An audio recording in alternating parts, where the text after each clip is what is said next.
ಚಿಕ್ಕಬಳ್ಳಾಪುರ ತಾಲೂಕಿನ ಮುದ್ದೇನಹಳ್ಳಿಯ ಸತ್ಯಸಾಯಿ ಗ್ರಾಮದಲ್ಲಿ ಸಾವಿರಾರು ವಿದ್ಯಾರ್ಥಿಗಳು ಉಚಿತ ವಿದ್ಯಾಭ್ಯಾಸ ಪಡೆದು ಉನ್ನತ ಸ್ಥಾನಗಳಲ್ಲಿ ಹೆಸರು ಗಳಿಸಿದ್ದಾರೆ. ಸತ್ಯಸಾಯಿ ಬಾಬಾರವರು ದೈವಾಧೀನರಾದ ಬಳಿಕ ಅವರ ಸ್ಥಾನಕ್ಕೆ ಸದ್ಗುರು ಶ್ರೀ ಮಧುಸೂದನ ಸಾಯಿ ಅವರು ಅಲಂಕರಿಸಿದ್ದು ಸತ್ಯಸಾಯಿ ಗ್ರಾಮವನ್ನು ಮುನ್ನಡೆಸಿಕೊಂಡು ಬಂದಿದ್ದಾರೆ. ಅದರಂತೆ ಸತ್ಯಸಾಯಿ ಗ್ರಾಮದಲ್ಲಿ ಸಾವಿರಾರು ವಿದ್ಯಾರ್ಥಿಗಳು, ಪ್ರವಾಸಿಗರು, ಭಕ್ತರು ಇದ್ದಾರೆ.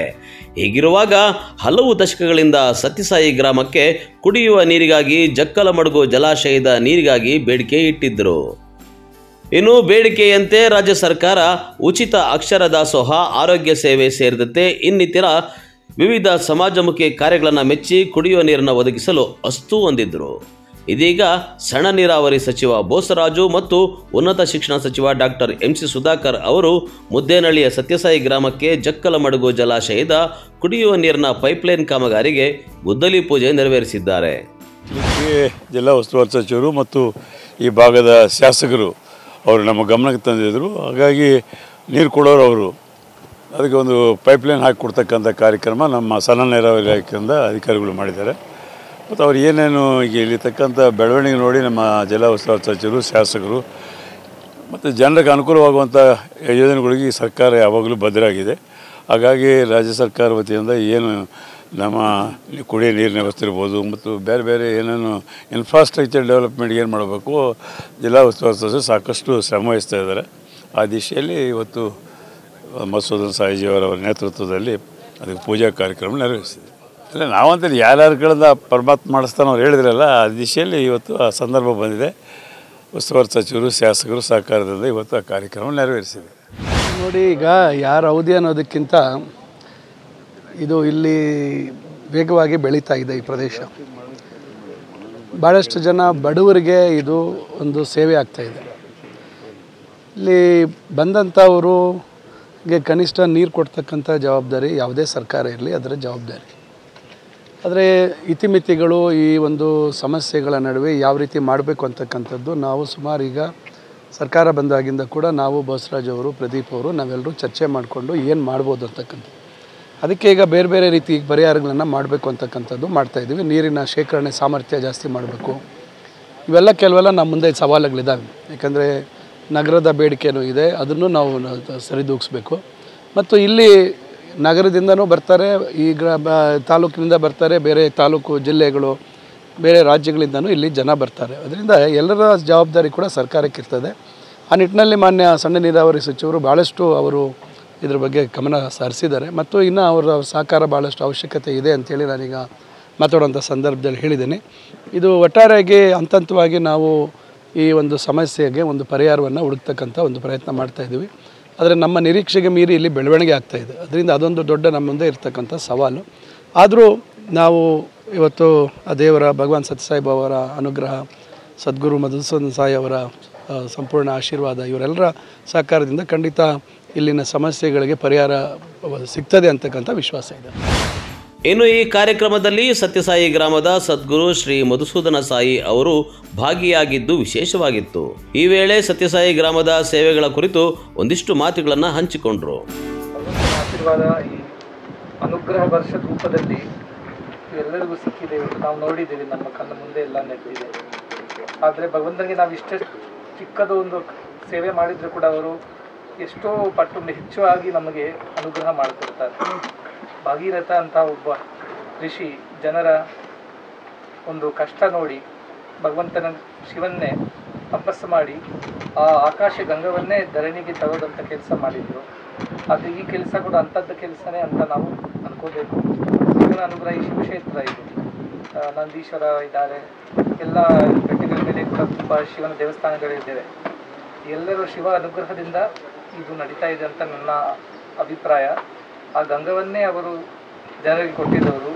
ಆದರೆ ಈ ಜಕ್ಕಲಮಡುಗಿಂದ ಇಲ್ಲಿ ನೀರು ತರೋದು ದೊಡ್ಡ ಕೆಲಸ ಇಲ್ಲ ಶಿವನಿಗೆ. ಆದರೂ ಕೂಡ ನಿಮ್ಮ ಮೂಲಕ ನಿಮ್ಮನ್ನು ನಿಮಿತ್ತ ಮಾಡಿಕೊಂಡು ನಿಮ್ಮ ಮೂಲಕ ಈ ಕೆಲಸ ಮಾಡ್ತಾ ಇದ್ದಾರೆ. ಅದಕ್ಕೆ ನಮ್ಮ ಆತ್ಮೀಯರಾದಂಥ ಸುಧಾಕರ್ ಅವರೇ ಮತ್ತು ಬೋಸರಾಜ್ ಅವರೇ, ಜಿಲ್ಲಾಧಿಕಾರಿಗಳೇ ಮತ್ತು ನಮ್ಮ ಚೀಫ್ ಇಂಜಿನಿಯರ್ ಅವರೇ, CEO ಎಲ್ಲರೂ ಕೂಡ ನಾವು ಹೃತ್ಪೂರ್ವವಾದ ಧನ್ಯವಾದ ಹೇಳಲಿಕ್ಕೆ ನಾವು ಇಷ್ಟಪಡ್ತಾ ಇದ್ದೀನಿ. ಯಾಕೆಂದರೆ ನಾವು ಭಗವಂತನ ಉಪಕರಣವಾಗಿ ಈ ಕೆಲಸ ತಾವು ಮಾಡ್ತಾ ಇದ್ದೀರಿ. ನೀರು ಕೊಡೋದು ಭಗವಂತನೇ, ನಾವು ಬರೀ ಪೈಪ್ಲೈನ್ ಹಾಕೋದು ಅಷ್ಟೇ. ಆದರೆ ನಿಜವಾದಂಥ ಕಾಣಿಕೆ ಭಗವಂತನ ಕೊಟ್ಟ ಕಾಣಿಕೆ. ಆದರೆ ಇವತ್ತು ಸತ್ಯಸಾಯಿ ಗ್ರಾಮದಲ್ಲಿ ತುಂಬ ಬೆಳವಣಿಗೆ ಆಗ್ತಾ ಇದೆ. ಹೆಚ್ಚು ಜನರು, ಈ ಪ್ರದೇಶ ಜನರು ಕೂಡ ತುಂಬ ಲಾಭ ಆಗ್ತಾ ಇದೆ ಈ ಹಾಸ್ಪಿಟಲ್ ಮೂಲಕ. ಇವತ್ತಿನ ನಾವು ಸ್ಟ್ಯಾಟಿಸ್ಟಿಕ್ಸ್ ಪ್ರಕಾರ ನೋಡಿದಾಗ ಒಂದು 12 ಲಕ್ಷ ಜನರಿಗೆ ನಾವು ಆರೋಗ್ಯ ಸೇವೆ ನಾವು ಇವತ್ತುವರೆಗೆ ಕೊಟ್ಟಿದ್ದೀವಿ. ಎಲ್ಲ ಉಚಿತವಾಗಿ ಕೊಟ್ಟಿದ್ದೀವಿ, ಒಂದು ರೂಪಾಯಿ ಖರ್ಚು ಯಾರಿಗೂ ಆಗಲಿಲ್ಲ.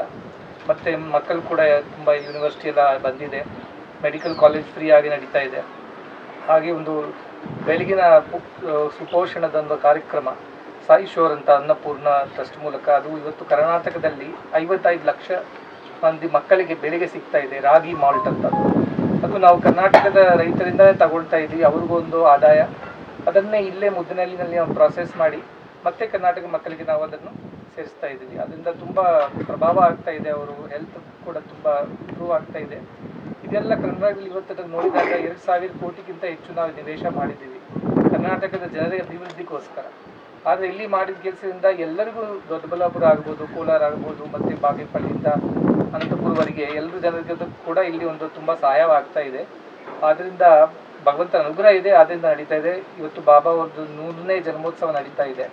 ಬಾಬಾ ಅವರು ಅನಂತಪುರ್ಗೆ, ಮೆಹಬೂಬ್ ನಗರ್, ಮೇಡಕ್, ಈಸ್ಟ್ ಗೋದಾವರಿ, ವೆಸ್ಟ್ ಗೋದಾವರಿ ಮತ್ತು ಚೆನ್ನೈವರೆಗೂ ಕೂಡ ಕುಡಿಯೋದು ನೀರೆಲ್ಲ ಅವರು ವ್ಯವಸ್ಥೆ ಮಾಡಿಕೊಟ್ಟಿದ್ದರು. ಆದರೆ ಇವತ್ತು ಬಾಬಾ ಅವರ ಕ್ಷೇತ್ರಕ್ಕೆ ನೀವು ಅವರಿಗೆ ಇಂಥ ಒಂದು ವ್ಯವಸ್ಥೆ ಮಾಡಿಕೊಡ್ತಾ ಇದ್ದೀರಿ, ನಿಮ್ಮ ಭಾಗ್ಯ ಅಂತ ನೀವು ಅನ್ಕೋಬೇಕು. ಬಹುಶಃ ಸುಧಾಕರ್ ಅವರು ಹೇಳಿದ ಹಾಗೆ ಇದು ಬೇಗನೆ ಬೆಳೀತಾ ಇದೆ. ಇದು ಎಷ್ಟು ಬೇಗನೆ ಬೆಳೀತಾ ಇದೆ ಅಂದರೆ ನಾವೇ ಅದು ಹೇಗೆ ನಡೀತಾ ಇದೆ ನಮಗೆ ಗೊತ್ತಾಗ್ತಾ ಇಲ್ಲ. ಅಂಥ ಒಂದು ವಿಚಿತ್ರವಾದಂಥ ಒಂದು ಪವಾಡ ಇದು. ಆದರೆ ನಿಮಗೆ ಆಶೀರ್ವಾದ ಇರಲಿ. ನಾವು ಎಷ್ಟು ಬೇಗನೆ ನಾವು ಬೆಳಿತಾ ಅದಕ್ಕಿಂತ ಬೇಗ ಆಗಿ ನೀವೇ ಕೆಲಸ ಮಾಡಿ ಎಲ್ಲರಿಗೂ ಸೇರಿಸ್ಬೇಕು ಈ ನೀರಂತ ಆಶೀರ್ವಾದ ನಿಮ್ಮ ಮೇಲೆ ಇರಲಿ. ನೀವು ಚೆನ್ನಾಗಿ ಸ್ಟಡಿ ಮಾಡಿದ್ದೀರಿ, ಏನೇನು ಸಮಸ್ಯೆಗಳಿದೆ, ಅದಕ್ಕೆ ಏನು ವೈಜ್ಞಾನಿಕವಾದಂಥ ಯಾವುದೋ ಒಂದು ಪರಿಹಾರ ಅದರ ಬಗ್ಗೆ ಚೆನ್ನಾಗಿ ತಾವು ಹೇಳಿದ್ದೀರಿ, ಎಲ್ಲ ನಮ್ಗೆ ಅರ್ಥ ಆಗಿದೆ. ಆದರೆ ಭವಿಷ್ಯದಲ್ಲಿ ಇನ್ನೂ ಹೆಚ್ಚು ನಮಗೆ ಬೇಕಾಗುತ್ತೆ. ಅದೇ ಇಲ್ಲಿ ಶುರು ಆಗಲಿ. ಇಲ್ಲಿಂದ ಭಗವಂತ ಅನುಗ್ರಹದಿಂದ ಎಲ್ಲ ನಮ್ಮ ರಿಸರ್ವಾಯರ್ಸ್ಗಳು ಎಲ್ಲೂ ಕೂಡ ತುಂಬ ಆಗಿರುತ್ತೆ. ಆದ್ದರಿಂದ ಯಾರಿಗೂ ಕೂಡ ಯಾವುದೊಂದು ನೀರಿನ ಸಮಸ್ಯೆ ಬರಲಿಕ್ಕೆ ಇಲ್ಲ, ಆ ಆಶ್ವಾಸನೆ ನಾವು ಕೊಡ್ತಾ ಇದ್ದೀವಿ. ಯಾಕಂದರೆ ಭಗವಂತನಿಗೆ ಇಷ್ಟು ಮಾಡಿದರೆ ಕೂಡ ಅವರು ಎಷ್ಟೋ ನಮಗೆ ಕೊಡ್ತಾರೆ.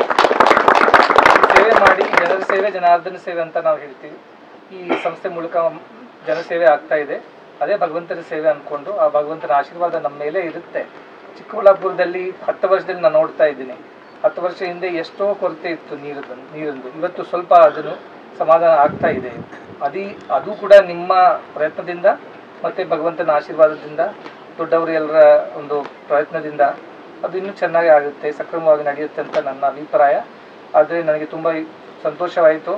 ನಮ್ಮ ಈಶ್ವರ್ ಅವರು ಕೂಡ, ಪ್ರದೀಪ್ ಈಶ್ವರ್ ಅವರು ಕೂಡ ತುಂಬ ಕಾಲೇಜಿಂದ ಇದು ಮಾಡಬೇಕು ಅಂತ ಬರ್ತಾನೆ ಇಲ್ಲ. ಅವ್ರ ಮುಖನೇ ನೋಡಲಿಲ್ಲ, 2 ವರ್ಷ ಆಗಿದೆ. ಯಾಕೆಂದರೆ ಅವ್ರಿಗೂ ನಾಚಿಕೆ, ಹೇಗೆ ಹೋಗೋದು, ಹೇಗೆ ನೋಡೋದು ಅಂತ. ಅದು ಇವತ್ತು ಬೋಸರಾಜ್ ಅವರು ಸಚಿವರಾಗಿ ಅವರ ಮೂಲಕ, ಮತ್ತು ನಮ್ಮ ಸುಧಾಕರ್ ಅವರು ಇಲ್ಲೇ ಓದಿದವರು, ಅಂಥ ವಯಸ್ಸಲ್ಲಿ ನೀವು ಕೂಡ ಇದ್ದಿರಲ್ಲ, ಹಾಗೆ ಮಕ್ಕಳು ಕೂತಿದ ಹಾಗೆ. ಅದು ಇವತ್ತು ಇಂಥ ಒಂದು ಸ್ಥಾನಕ್ಕೆ ತಾವು ಬಂದಿದ್ದೀರಿ. ನಿಮ್ಮ ಮೂಲಕ ಮತ್ತೆ ಈ ಸಂಸ್ಥೆಗೆ ಸೇವೆ ಆಗ್ತಾ ಇದೆ ಅಂತ ನಿಮ್ಮ ಋಣವನ್ನು ನೀವೇ ತೀರಿಸ್ತಾ ಇದ್ದೀವಿ ಇವತ್ತು. ಸೊ ಎಲ್ಲರಿಗೂ ಶುಭವಾಗಲಿ ಅಂತ. ಯಾರಿಗೆ ಏನೂ ಕೊರತೆ ಆಗೋದಿಲ್ಲ, ಯಾರಿಗೆ ಏನೋ ತೊಂದರೆ ಆಗೋದಿಲ್ಲ, ಎಲ್ಲ ಜನರು ಸುಖವಾಗಿರಬೇಕು, ನೀರಿನ ಸಮಸ್ಯೆ ಯಾರಿಗೆ ಬರಬಾರ್ದು, ಈ ಭಗವಂತ ಅನುಗ್ರಹ ನಿಮ್ಮ ಮೇಲೆ ಇದ್ದೇ ಇರುತ್ತೆ ಅಂತ ನಾವು ಆಶ್ವಾಸನೆ ಕೊಡ್ತಾ ಮತ್ತೆ ನಿಮಗೆ ಧನ್ಯವಾದ ಈ ಸಂಸ್ಥೆ ಪರವಾಗಿ ಹೇಳ್ತಾ ನನ್ನ ಮಾತನ್ನು. ಕ್ಯಾಮರಾಮನ್ ಪ್ರವೀಣ್ ಜೊತೆ ಕಳವಾರ ಅರುಣ್, MMTV ನ್ಯೂಸ್, ಚಿಕ್ಕಬಳ್ಳಾಪುರ.